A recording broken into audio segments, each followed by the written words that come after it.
ambil kesempatan. Benda apa yang kita kena ambil kesempatan di saat mana bulan yang penuh dengan keberkatan ini? Ulama-ulama kata ada 2-3 benda yang besar yang perlu diambil kesempatan di saat ini. Kalau boleh anda nak berkongsi sikit benda yang perlu kita ambil kesempatan di saat sebegini. Yang pertama katanya para ahli ulama, tolong ambil kesempatan untuk kita berdoa dan berdoa kepada Allah sebanyak mungkin dalam bulan sebegini. Doa ni jangan tinggal. Dalam bulan Ramadan ini, doa ni jangan tinggal. Jalan doa, tidur bangun doa, hidup dalam keadaan doa. Doa ni menjadi senjata yang paling ampuh dalam hidup sebagai seorang mukmin. Rasulullah sallallahu alaihi wasallam sebut, "Ad-du'a silahul mukminin." Doa senjata yang paling ampuh dalam hidup sebagai seorang mukmin. Jangan berhenti daripada doa. Sehingga kan Rasulullah pesan, "Ittaqu da'watul mazlum, fa innahu wa bainallahi la hijabalah." Kamu kena berhati-hati dengan doa orang yang kena zalim. Doa orang kena zalim itu tidak ada hijab dia di antara dia dengan Allah Subhanahu wa taala. Doa maknanya doa ni menjadi kekuatan. Bahkan Rasulullah SAW sebut, "Ad-du'a mukhul ibadah." Doa ni otak kepada ibadah. Dalam hidup kita, jangan kita malas untuk berdoa, jangan. Tengok Rasulullah doa macam mana. Terbaca dalam riwayat Aisyah radhiyallahu anha, dia cerita Rasulullah, aku tengok Rasulullah doa ada 2 keadaan terjadi. Yang pertama, terdongak-dongak muka Rasulullah sallallahu alaihi wasallam. Dalam doa Rasulullah terdongak-dongak, terangkat-angkat muka Rasulullah. Waktu mana Rasulullah doa minta ditukarkan kiblat. Minta ditukarkan kiblat. Rasulullah SAW sehingga Allah sebut dalam Al-Quran, "Qad nara taqalluba wajhika fis sama', falanuwalliyannaka qiblatan tardaha." Sesungguhnya aku tengok wajah kamu Muhammad, terdongak muka kamu ke langit, mengharapkan ditukarkan kiblat. Peristiwa tukaran kiblat nak sebut Rasulullah terdongak-dongak, katanya Aisyah. Sama juga dengan satu yang lain, katanya Aisyah, aku tengok Rasulullah kalau dia berdoa, beria Rasulullah doa ni, lagi lama Rasulullah doa, lagi terangkat, lagi lama lagi terangkat, lagi lama lagi terangkat, sehingga nampak bawah tiap Rasulullah sallallahu alaihi wasallam. Kita berdoa tak, lagi lama lagi turun. Lamanya Pak Imam ni, benda apalah. Lamanya lama-lama tak tangan nak campur je. Bilang cicak berapa ekor cicak mana. Kita malas nak berdoa. Berapa ramai orang berdoa tak tangan nak campur je. Seolah-olah dia nak sebut ada Allah, ya Allah, nak terima, tak nak terima sudah. Senang je dia berdoa. Yang teruk lagi, lepas bayar tu bagi salam kan. Assalamualaikum, angkat tangan. Ya Allah, macam biasalah ya Allah. Amin. Doa paling ringkas dalam dunia. Doa jangan tinggal yang pertama. Yang kedua, anda nak sebut sikit. Yang kedua, ambil kesempatan untuk melakukan perubahan diri dalam bulan Ramadan. Waktu mana saat yang berkat ini, buatlah perubahan diri dalam hidup. Perubahan untuk apa dia? Perubahan semakin dekat dengan Allah. Sebelum ni kan kita payah baca Quran kan. Tolong bulan Ramadan pergi berquran. Ni dah masuk hari yang kelima lah. Hari yang dah masuk malam yang ke-6 dah kita. Dalam keadaan begini, ramai mana yang tak pegang lagi Quran. Quran tak nak pegang pada dia. Seolah-olah disambung dengan Allah. Quran paling-paling tidak buat perubahan dalam hidup kita. Kerana kita yakin, anda yakin, para hadis kan, kita yakin dalam hidup kita ni, kalau kita mati hari ni, kita tak jamin kita boleh masuk syurga pada malam ni. Kita sendiri anda tak boleh jamin. Tuan-tuan, kalau tuan-tuan nak tahu tuan-tuan boleh masuk syurga, tak boleh masuk syurga, senang je. Tuan-tuan balik nanti, tuan-tuan pegang tangan orang rumah. Pegang ni tangan orang rumah, pergi jauh-jauh sikit daripada anak-anak. Pergi tepi-tepi longkang, biar orang incik. Tanya dia satu soalan, yang cuba tengok muka abang. Abang ni kalau abang meninggal dunia lah, gamak-gamak malam ni, kalau abang meninggal dunia besok, abang dalam syurga tak? Tanya je soalan tu pada orang rumah kita. Mesti orang rumah kita mandang atas bawah. Susah juga lah katanya. Nak masuk syurga macam mana subuh 7.30 lah. Nak masuk syurga macam mana Quran tak khatam-khatam lagi. Kita ni kalau kita meninggal dunia, orang rumah tengok je jasad kita. Terbaring je jasad kita tu. Dia mandang, tak lepas orang turun. Amalan apa yang terbaik yang kita buat, yang melayakkan kita masuk dalam syurga Allah? Bila kita nak berubah? Ramadan. Kalau Ramadan ni kita tak berubah, bila lagi kita nak berubah? Di saat mana Allah sedang mengikat syaitan, di saat mana Allah sudah mula menyusun jadual untuk diri kita. Allah tolong susun jadual. Bulan lain Allah tak ikat syaitan. Bulan lain Allah Subhanahu Wa Taala tak susun jadual kita. Ramadan, jadual kita berubah. Kenapa jadual kita boleh berubah dalam bulan Ramadan? Kita boleh ikut. Senang kita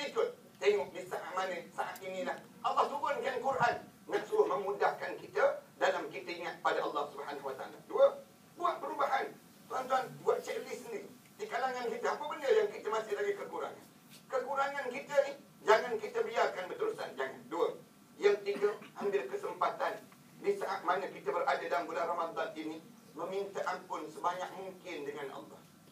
Minta ampun dengan Allah. Jangan sombong dengan Allah, jangan. Jangan kita rasa, saya tak ada dosa, saya tak ada dosa, saya tak ada silap, jangan. Biar kita dalam bulan Ramadan ni, kita tengok yang kita ni sentiasa ada salah. Sebut lagi nama manusia.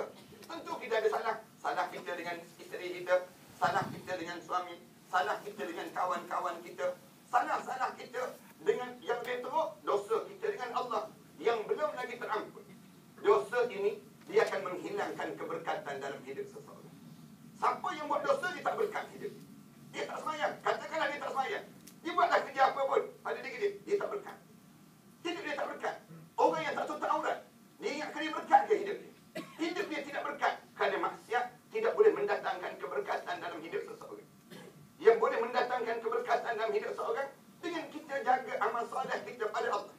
Apabila kita buat satu benda yang benar dengan syariat, betul dengan syariat, tepat dengan syariat, barulah dipanggil berkat. Cuba kita buat satu benda yang tidak betul dengan syariat, maka dia akan hilang nilai keberkatan dalam hidup. Penatlah kita. Penat kita kerana apa dia? Kerana kita bekerja satu benda yang kita tak dapat value dia, nilai dia, yang sudah hilang dalam hidup kita. Kenapa hilang nilai tersebut? Kerana dosa. Dosa itu menghilangkan nilai dalam hidup seorang. Bagaimana kita nak hilangkan dosa tersebut? Damaikan balik, kembalikan balik persefahaman sesama kita. Kemudian pada masa yang sama, kita jangan kita berterusan dengan dosa-dosa. Jangan biarkan perbalahan sama kita. Orang kita yang kan berkelahi ni, bulan Ramadan yang berkelahi. Masuk bulan Ramadan ni, geng-geng 20 dengan geng-geng 8 kan berkelahi. Semayang terawih berkelahi. Ada yang nak buat 8, ada yang nak buat 20. Berkelahi. Tengok ada sebuah masjid tu, sampai siap tempat parking. Parking geng-geng 20 sebelah kanan. Parking geng-geng 8 sebelah kiri. Berkelahi. Masjid berkelahi. Berkelahi benda demikian. Anda ingat lagi anda pergi satu masjid tu. Naik atas masjid tersebut, naik dia nak tazkirah. Bila duduk sebelah, Ustaz malam ni tazkirah kan? Anda kata, malam ni ada tazkirah. Ustaz malam ni Ustaz tazkirah ni, Ustaz bantai sikit geng-geng 8 tu Ustaz. Anda tanya kenapa kena bantai geng-geng 8? Dia dah geng-geng 8 ni, habis je 8 rakaat, dia balik terus. Apa masalah kalau dia balik terus? Dia dah kalau dia balik terus, apa juga Ustaz? Dia sapu habis, mori-mori. Kita dah geng-geng 20 ni tak kosong. Kita ni kan, kadang-kadang dosa-dosa begini je. Dosa-dosa yang begini ni mengganggu dalam hidup. Dalam hidup kita ni, dosa ni jangan dikekalkan. Ambil kesempatan taubat. Siapa pun kita, ustazkah kita, ustazahkah kita, ataupun kita nak imamkah, siapa pun, taubat pada Allah. Allah ni menunggu je. Bila Allah sedang menunggu? Ramadan ni Allah nak menunggu untuk mengampunkan dosa manusia. Kenapa kita nak sombong dengan Allah? Di saat mana kita kata, dosa banyak kan? Tuan-tuan biasa tak dengar satu peristiwa yang berlaku di kota Baghdad yang diceritakan oleh Imam Ghazali rahimahullah. Satu peristiwa yang memang terkesan dalam hidup kita. Imam Ghazali cerita tatkala mana ada seorang yang dia hidup buat dosa. Dosa apa yang dia tak buat? Hidup dia dengan bergelumang dengan dosa. Satu hari dia meninggal dunia. Apabila dia meninggal dunia, cerita ini diceritakan dalam kitab di sebalik tabir kematian.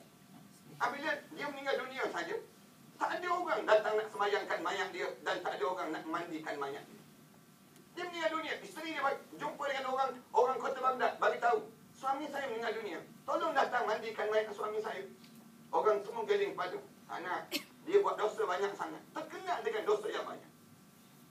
Apabila isteri dia tunggu Zuhur, tak ada orang datang. Asar, tak ada orang datang.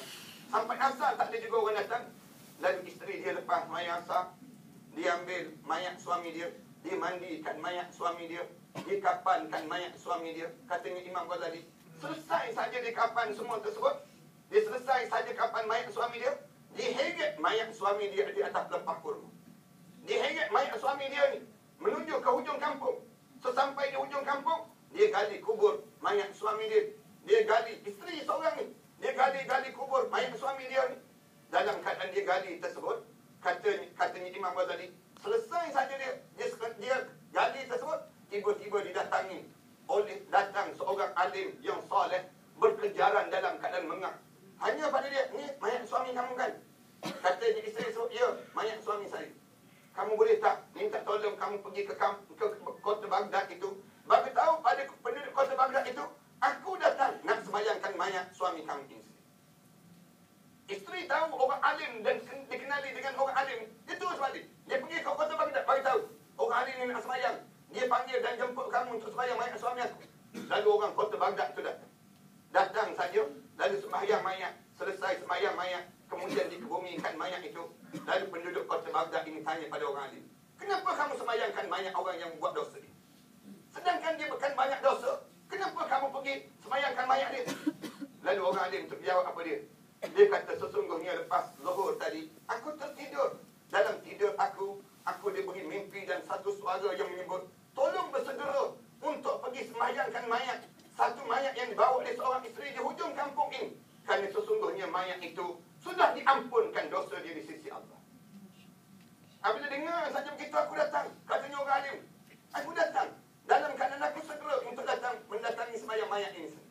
Lalu apabila dengar saja begitu, orang kampung kata, bagaimana Allah mengampunkan dosa dia sedangkan dia buat dosa?